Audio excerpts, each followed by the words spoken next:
Café com o Senhor Contador. Hoje, domingo, Dia das Mães, inauguro aqui esse quadro, no qual eu aproveito aí minha locomoção, né? Sempre estou aí pela manhã andando de carro, indo para algum lugar. Nesses dias eu posso aproveitar e fazer aqui um bate-papo mais aberto, mais informal para vocês, que não só vou trazer notícias aí de finanças, notícias contábeis, mas eu posso aí bater um papo aí com vocês de forma mais fluida, de forma mais informal, né?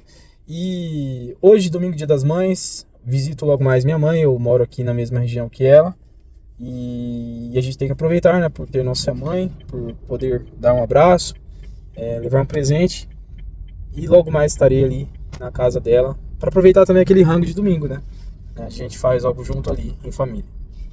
E como é o ápice aí já há bastante tempo, eu vou trazer uma notícia aí, não uma notícia, um assunto, né? Na verdade não vou trazer nada de novo, mas é algo que nos últimos dias me chamou bastante atenção, até porque eu gosto muito de analisar finanças pessoais, né? E gosto muito de saber como está a vida financeira aí de alguns profissionais, e a gente sabe como é a vida profissional aí do Uber, do motorista por aplicativo, como é a vida aí dos entregadores, o pessoal que entrou na entrega da Shopee, Mercado Livre e etc, né? E eu, acompanhando muito isso, comecei também a cair em conteúdos sobre carros e veículos elétricos, né? Isso me chamou bastante atenção, né? E indo aí para conteúdos de carro elétrico, sobre carro elétricos, eu acompanhei alguns modelos, né? Sempre olhando ali os mais falados, né? GWM, BYD, agora tem o Geely chegando, tem uns vários veículos aí, até também o Caoa Chery aqui do Brasil, né? Que a Chery agora chega novamente após tentar emplacar a marca uns anos atrás. Ela agora veio com força, né? Na época mais recente, e consegue aí ser aí um dos destaques de venda no Brasil. E agora, nos últimos dias, aqui em 2006, nós temos que a BYD, principalmente, ela tomou muito do mercado do varejo, né? Eu tenho acompanhado bastante. E claro, são carros aí que vêm batendo de frente com as montadoras tradicionais, né? E estão mexendo, né? Abalando as estruturas, porque é aquela coisa, quando a gente tem concorrência, né, nesse livre mercado, quando a gente tem a possibilidade de ter mais oferta, de comparabilidade, você tem que correr atrás. Isso ocorre em todos os aspectos da vida, né? Se você está, assim como eu já estive, mal do físico, mal de saúde, né, e começa a andar, frequentar lugares onde tem pessoas que têm uma saúde melhor, um físico melhor, que tem uma disposição melhor, você vai começar a se comparar e você vai ter que buscar correr atrás, porque você vê nitidamente a melhora, né, na performance, na vida, né, a qualidade de vida dessas pessoas que têm ali, que buscam um físico melhor, um emagrecimento, uma rotina de saúde e esportes, né? E isso se leva ao âmbito profissional, e isso se leva também ao âmbito dos bens de consumo, que é o carro, né? O carro aqui no Brasil é considerado patrimônio, né? Muita gente olha, e mesmo com conhecimento, eu sempre olho ali o carro no viés e também como a gente pode revender, como a gente pode ali repassar esse carro futuramente. E em outros países não é visto tão dessa forma, né? De forma tão significativa como patrimônio, como vemos no Brasil. Mas como aqui é um valor relevante, né? O carro ele acaba sendo algo aí significativo, né, dos valores que a pessoa despende, né? E então nós somos ali acostumados a tratar o carro como patrimônio, né? E voltando ao assunto principal aqui desse vídeo, né, desse papo, né, desse café com o senhor contador, eu venho falar que os carros elétricos, eles vêm aí para sacudir, para trazer uma comparação e para trazer mais tecnologia e para falar assim, ó, montadoras, cheguei aqui para dominar o mercado mesmo, não vim só para entrar, vender alguns carros de má qualidade e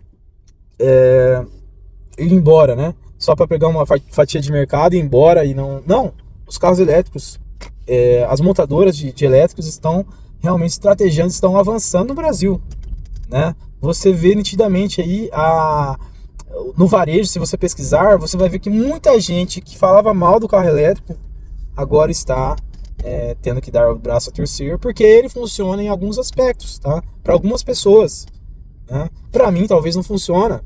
Para minha realidade, talvez não funciona hoje.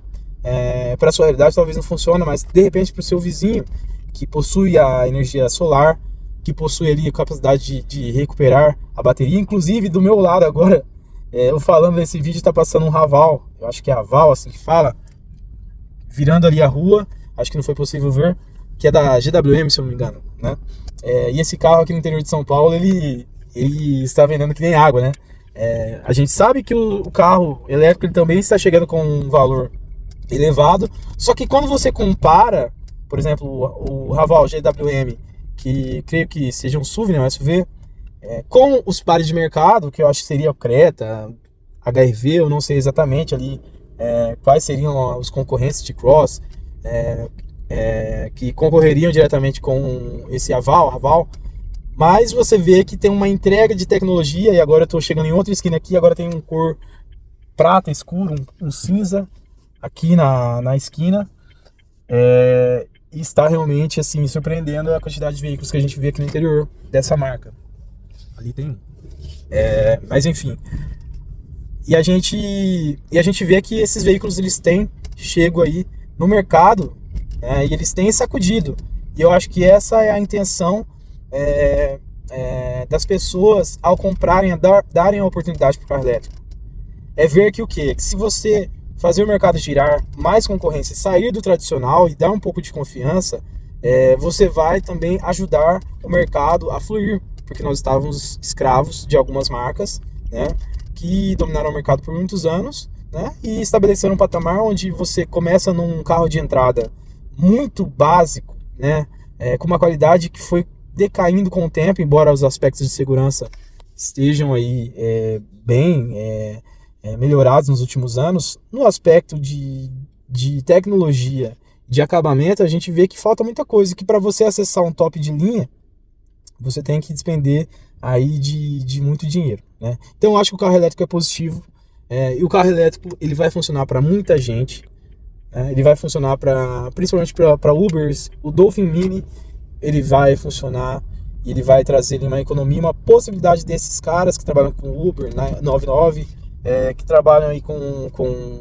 locomoção, possam sobreviver nesse tempo de dificuldade, nesse tempo onde combustível é caro, e nesse tempo onde os aplicativos têm pressionado aí esses trabalhadores. Mas tudo parte do quê? Do pressuposto que você vai sentar, você vai calcular, você vai ver se você se encaixa nessa realidade de ter o carro elétrico, e se realmente a longo prazo isso funciona para você, se isso se encaixa na sua realidade, né? E por outro lado tem outras coisas acessórias aí, tem nicho de mercado. Se você for eletricista, você pode de repente se especializar aí nessa implementação da wallbox, né, em relação a tirar dúvidas de clientes, de pessoas, para ter energia em casa. A questão dos painéis solares, das placas solares, voltados a esse nicho de mercado que vai expandir com certeza, tá? Que vai vir com força aí a parte de carros elétricos, só pela demanda que já está tendo pela venda atual, e só por, de repente, aqui eu rodei, enquanto gravava esse vídeo, já vi 2 carros, né, novos. Então, quer dizer, eles vão pegar uma fatia significativa do mercado. Então, vai ter nicho para eletricista, vai ter nicho para mecânica, vai ter nicho para quem mexa aí com investimento em eletroposto, né? Mas também nada é fácil, tem que se especializar, tem que buscar informação e tem que aproveitar aí o mercado e as novas possibilidades nesse nosso Brasil, onde é aberto e que a gente não pode ficar escravo das nossas convicções, né? Em determinado momento eu tive minha convicção ali, achando que carro elétrico em relação à bateria, ir embora, tudo mais, mas a gente tem que se atualizar e a gente tem que buscar conhecimento, busquem conhecimento e não ficar presos às nossas convicções, e buscar oportunidades tanto para fins particulares, se você precisa de um carro, né, analisar se a combustão ou elétrico é o melhor para você, quanto se você é um profissional e pode prestar uma assessoria financeira, uma assessoria como prestador de serviço braçal em relação a isso, ou até observar outro nicho de mercado relacionado a uma novidade, né, que não é tão novidade, mas que no Brasil ainda tem bastante nicho para avançar. Me siga aí, curta esse vídeo e eu espero que esse bate-papo seja positivo para você. Um abraço.